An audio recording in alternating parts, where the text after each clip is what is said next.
Why is it that two people can reach the same age, live in the same neighborhood, and yet experience aging so differently? Why does one 78-year-old still walk to the store, meet friends for lunch, carry groceries into the kitchen, and wake up with plans for the day, while another person of the same age may feel that life has become smaller, slower, and more difficult? And perhaps the most important question of all, when doctors and researchers look at people who remain healthier later in life, what do they actually notice about the way those people live? You may expect the answer to involve exceptional genetics, expensive supplements, complicated diets, or some hidden medical discovery. Genes certainly matter. Disease matters. Access to good medical care matters. And sometimes luck matters more than any of us would like to admit. But when researchers study healthy aging, something much more ordinary keeps appearing: daily behavior. Not one dramatic behavior. Not one miracle food. Not one perfect morning routine. A pattern.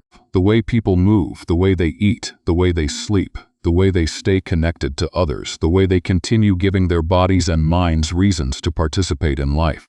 The National Institute on Aging describes healthy aging as something influenced by both genetics and lifestyle factors, and its guidance repeatedly points toward physical activity, nutritious eating, sleep, social connection, and management of health as important pieces of the picture. But that immediately creates another question. If these habits sound so ordinary, why would they make such a meaningful difference? That is where our investigation really begins. Let us start with something we cannot control. You did not choose your genes. You did not choose every illness you have faced. You did not choose every loss, injury, financial hardship, stressful year, or difficult circumstance that has shaped your health. And I think this matters because conversations about healthy aging can sometimes become unfair. We see a 90-year-old walking several miles every morning and think if everyone simply had enough discipline, everyone could do that. That is not true. Bodies are different. Medical histories are different. Disabilities are real. Genetics are real. Opportunities are different. Healthy habits are not a moral test. If your body requires more assistance than someone else's, that does not mean you failed. But here is the next part of the answer.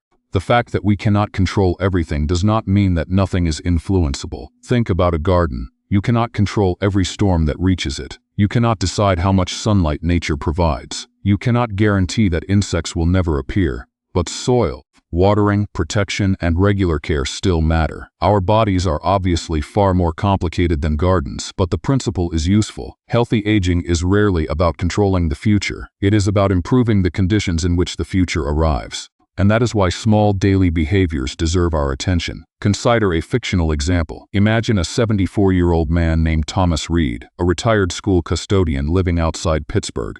Thomas does not think of himself as particularly healthy. He has stiff knees in the morning. He wears reading glasses. His hearing is not what it was 20 years ago. He enjoys dessert. He occasionally falls asleep in his chair while watching television. But every morning, after making coffee, Thomas walks around his block. Not 5 miles, 1 block, the route takes him past a maple tree, a mailbox with a crooked red flag, and a neighbor who is usually outside watering flowers. After breakfast, Thomas washes his dishes standing at the sink. Later, he drives to a small grocery store and walks the aisles himself. Twice a week, he meets his brother. On Thursdays, he helps at a community workshop where people repair old furniture. At night, he usually goes to bed around the same time. None of those behaviors looks powerful. That is exactly the point. When we imagine health, we often look for dramatic actions because dramatic actions are easy to notice. But the body experiences repetition. One walk is small. Hundreds of walks are not. One nourishing breakfast is small. Years of reasonably nourishing meals are not. One good night's sleep may not change your life. A long pattern of protecting sleep is something different. So perhaps the better question is not,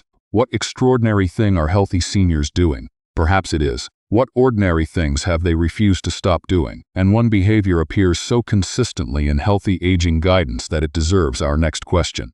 Why does movement seem to affect almost everything when many older adults hear the word exercise? They picture something that does not resemble their lives: a crowded gym, heavy weights, a treadmill moving too fast, someone in perfect athletic clothing telling them to push harder. If that image makes exercise feel distant or intimidating, I want to replace the image. Think instead about a 79-year-old woman walking slowly through her garden. Think about carrying a small bag of groceries, standing from a chair, walking down the hallway during a television break, using a resistance band, moving in a swimming pool, dancing gently while dinner cooks, walking with a friend. Movement is larger than exercise. And that distinction matters because one of the clearest messages in healthy aging guidance is that older adults benefit from continuing to use their bodies. The CDC currently recommends that adults 65 and older, when able, work toward a combination of aerobic activity, muscle strengthening activity, and activities that improve balance. Its general target includes at least 150 minutes of moderate intensity aerobic activity each week, at least 2 days of muscle strengthening activity plus balance work. Importantly,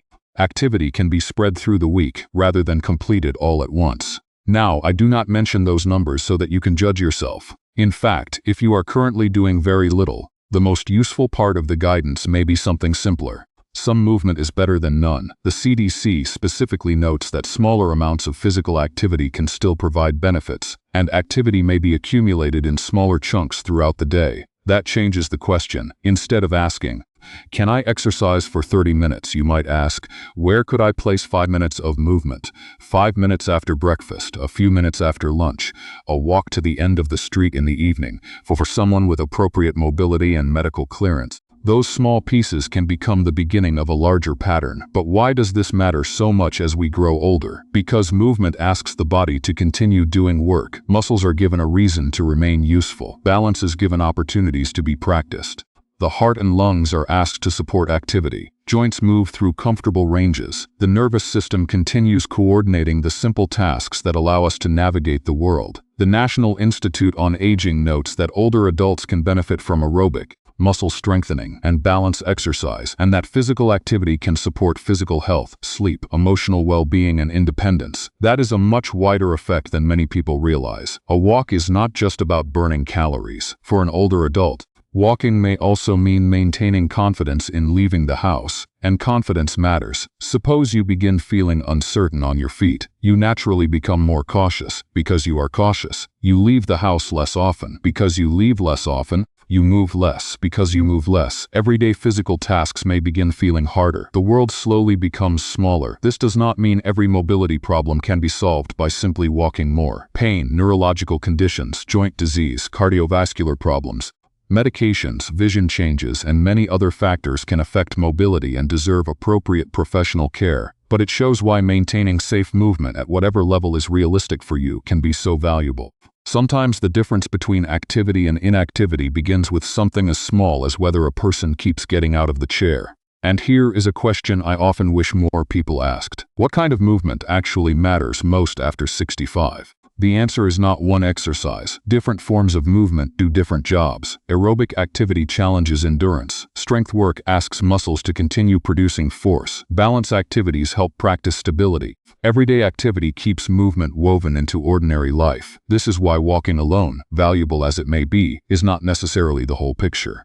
Current guidance for older adults includes strength and balance alongside aerobic activity. You might consider your own day. Where is movement already happening? Do you walk to the mailbox, climb stairs, tend plants, carry laundry, stand while cooking, play with a grandchild? Those things count as part of an active life, and if your mobility is limited, the form may look completely different. Some people use chair-based activity or supervised rehabilitation. Some work with physical therapists. Some exercise in water because it feels more comfortable. The safest approach depends on the individual. The goal is not to copy someone else's body. The goal is to keep communicating with your own. But if movement is so important, another question follows naturally. Why do some active older adults still struggle with weakness, poor energy, and declining health? Because movement needs something to work with. And that takes us to the kitchen. Imagine asking someone to repair an old house. You give them time, you give them tools, you give them instructions, but you never deliver the wood, nails, glass, or paint. How much repairing can happen? Our bodies are not houses, of course, but the analogy helps us understand why movement and nutrition belong in the same conversation. Movement creates demand. Food supplies materials and energy. As we grow older, eating well can become more complicated than people realize. Appetite may change. Cooking for one person may feel less rewarding. Dental problems may affect what is comfortable to eat. Taste and smell may change. Shopping may become harder. Fatigue may make preparation feel like too much effort. Some people have medical conditions that change what foods are appropriate for them. Others simply become accustomed to eating the same small collection of convenient foods. So what do healthier eating patterns in older adulthood generally have in common? Variety and nutrient density are two recurring themes. The National Institute on Aging encourages older adults to choose a variety of nutrient-dense foods across food groups, including vegetables, fruits, grains, protein foods, dairy or suitable alternatives, and oils. Its meal planning guidance also emphasizes limiting excess added sugar, saturated fat, and sodium while obtaining adequate protein. But I want to translate that from health language into kitchen language. Picture your lunch. What is actually on the plate? Is there something colorful? Is there a useful source of protein? Is there some fiber? Does the meal leave you nourished, or did you simply quiet your hunger for an hour? Those questions are often more useful than trying to make every meal perfect. Perfection is exhausting, parts are manageable. Maybe breakfast becomes oatmeal with berries and nuts instead of only toast. Maybe lunch includes beans, vegetables, and a familiar protein source. Maybe a piece of fruit appears beside the afternoon tea. Maybe dinner contains a vegetable that was missing yesterday. These are small changes, but remember what we are investigating, not what creates a transformation by Friday, what repeated behaviors create better conditions over years. Protein deserves particular attention because the body uses it to build and repair tissues. NIA guidance encourages older adults to include varied nutrient-dense protein sources such as seafood, eggs, beans, nuts, seeds, soy foods, dairy, and lean meats or poultry, when appropriate for the individual. That does not mean everyone requires the same diet. Kidney disease, diabetes, swallowing difficulties, digestive conditions, medications, allergies, and other health considerations can change what is appropriate. This is why personalized nutrition advice from a qualified professional can be valuable when medical issues are involved. But for many of us, the larger lesson remains simple. The body cannot repeatedly build from what it rarely receives. Now consider something else. Have you ever noticed that when people talk about nutrition, they almost immediately begin talking about what to remove? No sugar, no bread, no fat, no dessert, no this. Know that restriction is sometimes medically appropriate. But healthy eating is not only about subtraction. An equally useful question is, what is missing? Maybe there is too little protein, too little fruit, too few vegetables, too little fiber, too little variety. Maybe eating has become so minimal that the body is simply not receiving enough useful nourishment. Thinking in terms of addition can feel gentler. Add one useful food, improve one meal, make one breakfast more complete. Keep a simple healthy option where you can reach it. That is far more sustainable than declaring war on your kitchen every Monday morning. And there is another part of nutrition that is easy to overlook: drinking. Some older adults may not feel thirst as strongly as they once did, and medications or health conditions can complicate fluid needs. For most people, keeping fluids accessible and drinking regularly throughout the day can make hydration easier, while people with conditions requiring fluid restriction should follow their clinician's individual guidance. If this conversation is making you think differently about your own habits, leave the word steady in the comments. Not perfect, not young again. Steady. That is the kind of healthy aging we are talking about. Now we have movement, we have nourishment. Is that enough? Not quite, because there is something many people sacrifice precisely when they are trying hardest to take care of everyone and everything else. Salayev. One of the strangest myths about aging is the idea that older people simply do not need much sleep. You may have heard someone say, "At my age, 5 hours is plenty." But is that actually what aging research tells us?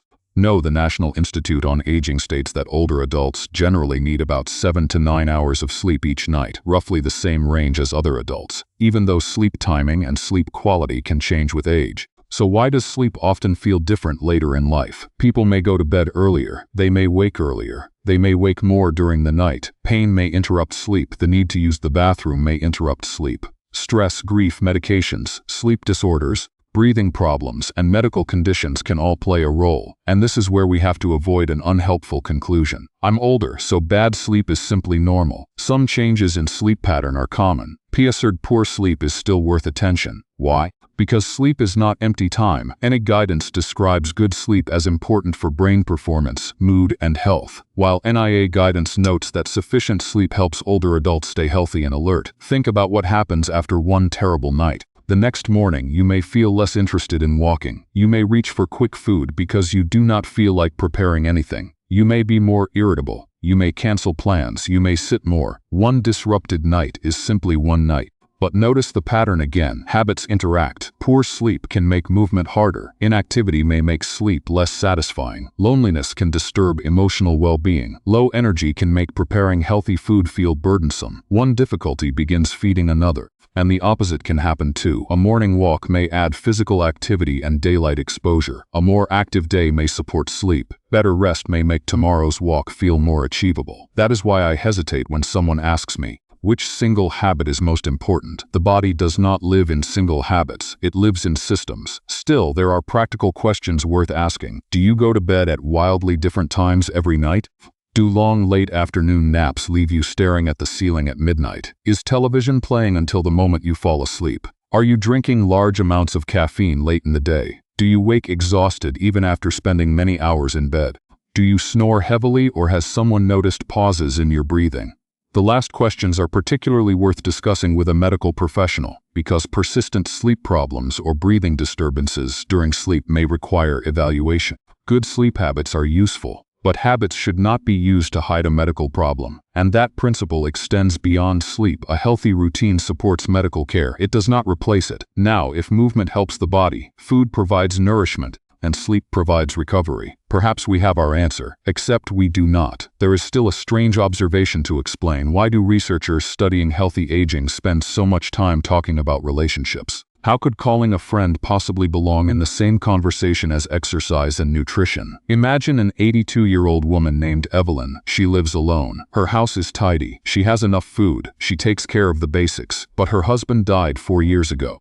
2 close friends moved away. She stopped driving after her eyesight changed. The church group she once attended became difficult to reach. Her daughter calls, but she lives several states away. Evelyn may go 2 or 3 days without a real conversation.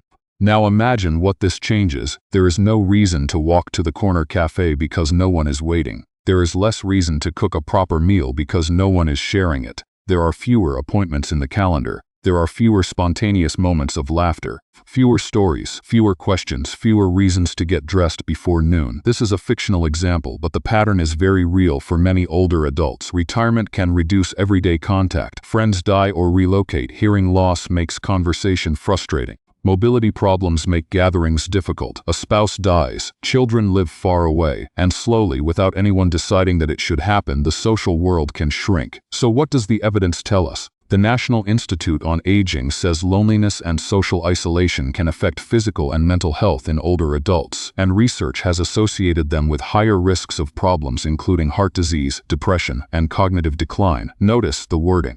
Associated with, not loneliness directly causes every one of these conditions. Human health is complicated, but the association is strong enough that social connection deserves to be treated as part of healthy aging, not as an optional luxury. Research summarized by NIA has also found that greater social engagement, including activities such as visiting neighbors and volunteering, has been associated with better cognitive health in later life. Why might connection matter so much? Part of the answer may be behavioral. Friends get us out of the house. A walking partner makes walking easier to repeat. Sharing a meal may encourage us to prepare something more substantial. Someone else may notice that our hearing has changed, that we seem unusually tired, or that we are forgetting appointments. But there is another layer. Conversation itself asks something of the brain. We listen, we remember. We interpret expression, we choose words, we respond, we laugh, we tell stories. We change the subject. We follow another person's thoughts. That is a great deal of mental activity hidden inside an ordinary cup of coffee. Social life can also provide something that medicine cannot put into a bottle, a reason to show up. And that leads to an even deeper question. Is healthy longevity really about preserving the body, or is it partly about preserving participation in life? Think of the strongest older adults you know, not necessarily the physically strongest. The ones who still seem engaged. Often they have somewhere to be, someone to call, something they are responsible for, a garden, a pet, a club, a grandchild, a neighbor, a volunteer shift, a card game on Friday, coffee every Tuesday, a class.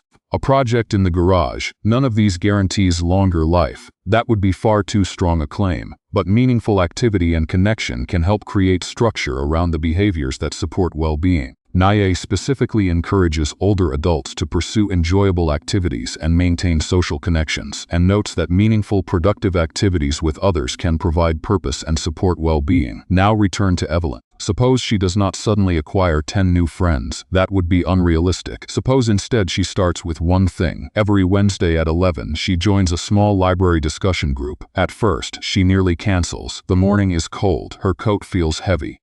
She worries she will not know anyone, but she goes. At the library, another woman moves a bag from the chair beside her and says, "You can sit here." Nothing dramatic happens, yet Wednesday now exists in Evelyn's week, because Wednesday exists. Tuesday evening has structure. She wants to finish the chapter. Wednesday morning she dresses earlier. She eats breakfast. She walks from the bus stop to the library. Someone asks whether she will return next week. One connection has quietly touched movement, nutrition, cognitive activity, routine, and purpose. Do you see what is happening? We started with separate habits. They are beginning to merge. But before we put the pattern together, one more question deserves attention. What good are excellent daily habits if we ignore the changes that need professional care? This question has a very short answer: no. And I think it is important to say that clearly, because wellness conversations sometimes wander into dangerous territory.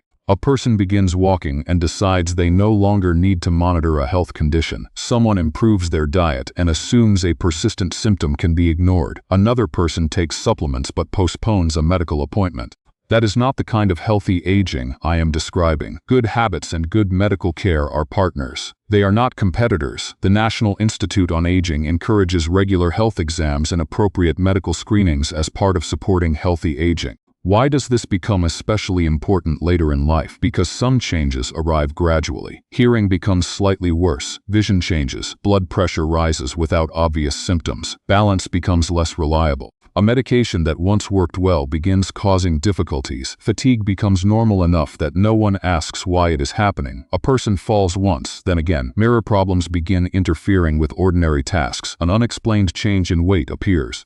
The purpose of preventive care is not to spend your later years frightened of disease. It is almost the opposite. Information can reduce uncertainty. If something deserves treatment, earlier evaluation may provide more options. If something is harmless, a professional evaluation may provide reassurance, and sometimes what looks like just getting old deserves a closer look. That does not mean becoming alarmed by every ache. Bodies make noise. Aging brings changes, but persistent, sudden, severe, or concerning symptoms should not automatically be explained away by age. If you experience symptoms such as new chest discomfort, significant breathing difficulty, sudden neurological changes, repeated falls, unusual persistent fatigue, or another worrying new symptom, appropriate medical evaluation matters. Healthy aging is not about refusing help. It is about remaining engaged enough with your own health to notice when help may be useful. Vaccination and other preventive measures can also remain important later in life. NIA advises older adults to keep recommended vaccinations up to date with the exact recommendations depending on age, health, and individual circumstances. And this reveals something about the seniors who manage aging well.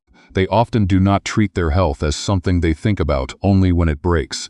They maintain it: dental care, vision, hearing, movement, food, sleep, appointments, social contact, agon. None of this looks dramatic. But perhaps that is exactly what we have been missing. What if longevity is less about heroic interventions and more about maintenance? That question brings all the pieces together. We began by asking why some healthy seniors seem to remain active, engaged, and independent longer. At first we found movement. Then movement led us to nourishment. Nourishment led us to sleep. Sleep led us to connection. Connection led us to purpose. And purpose brought us back to participation, awareness, and care. So what connects all of these things? Here is the pattern I want you to remember. Healthy seniors often keep giving the body and mind reasons to remain involved in life. Movement says, I still need these muscles. Balance practice says, I still need stability. Nourishment says, I am still supplying the body with useful materials. Sleep says, recovery still deserves time. Conversation says, I still need to listen, remember, respond, and connect. Purpose says, tomorrow still contains something that matters.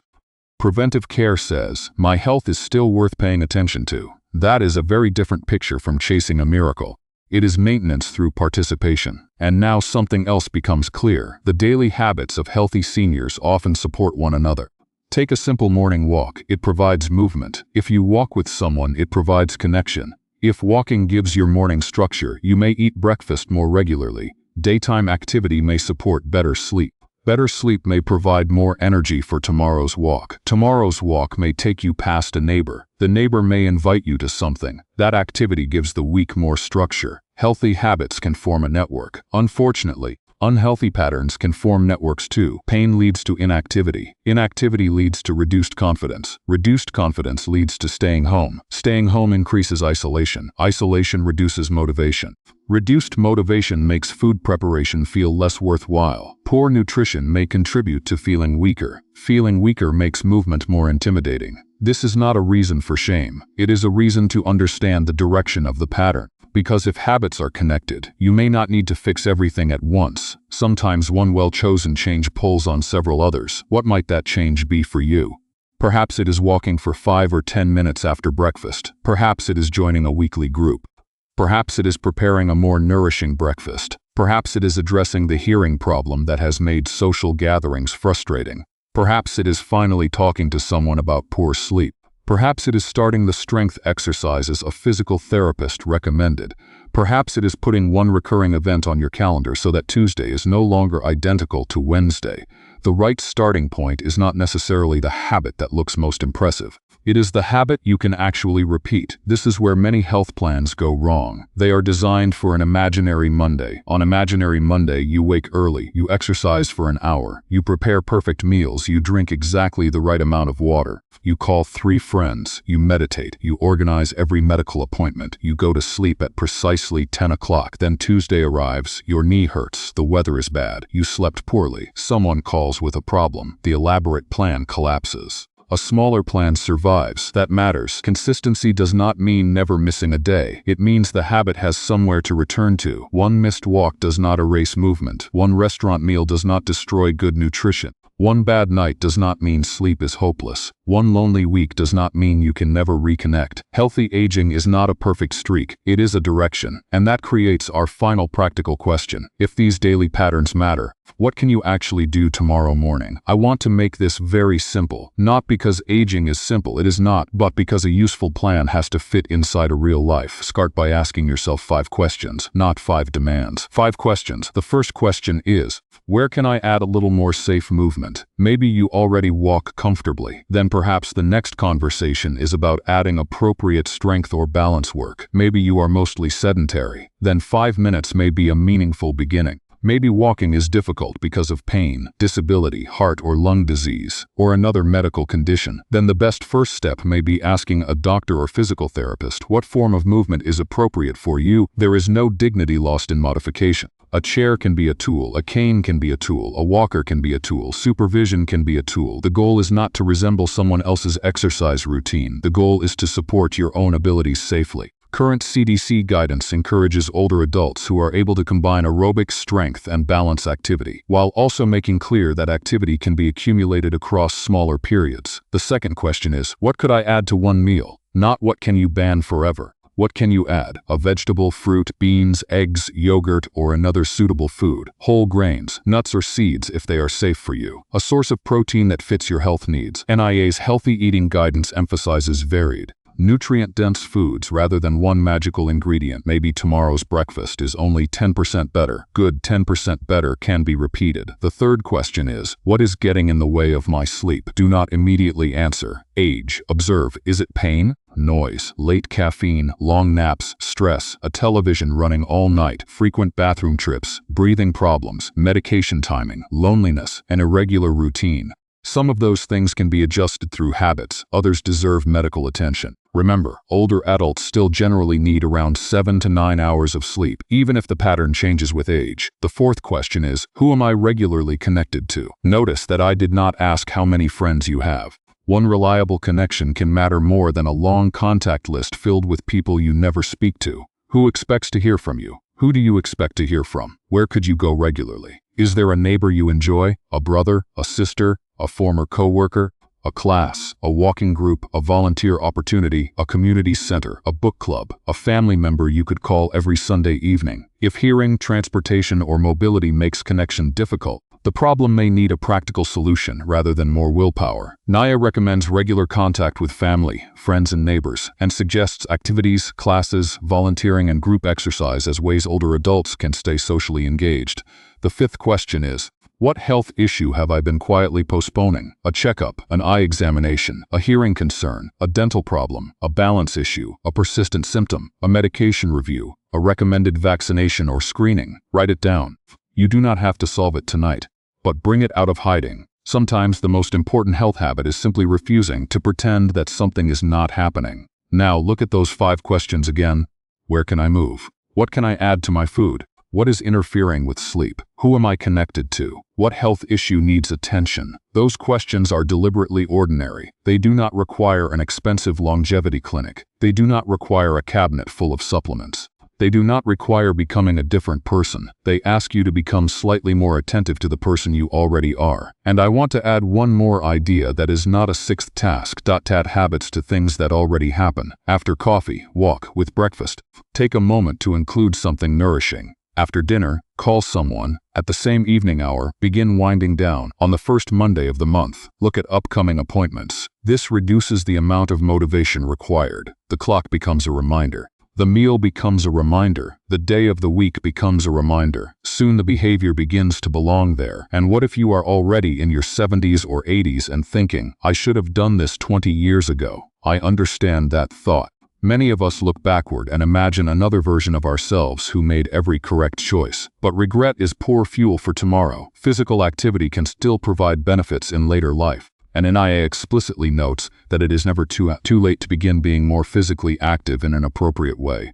You are not trying to rewrite 40 years, you are deciding what happens next. That is much smaller and much more possible. So why are some healthy seniors living longer? And perhaps more importantly, living more independently during those years? Is it because they discovered a secret?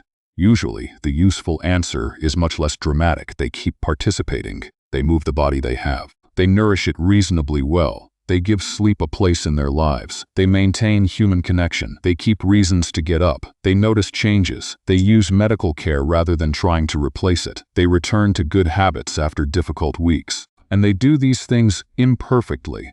That may be the most reassuring part. You do not need a perfect body to care for your body. You do not need perfect health to support your health. You do not need to become young again to become a little stronger, a little more connected, or a little more attentive than you were yesterday. Aging is real. Some changes cannot be avoided. Some illnesses arrive despite years of good choices.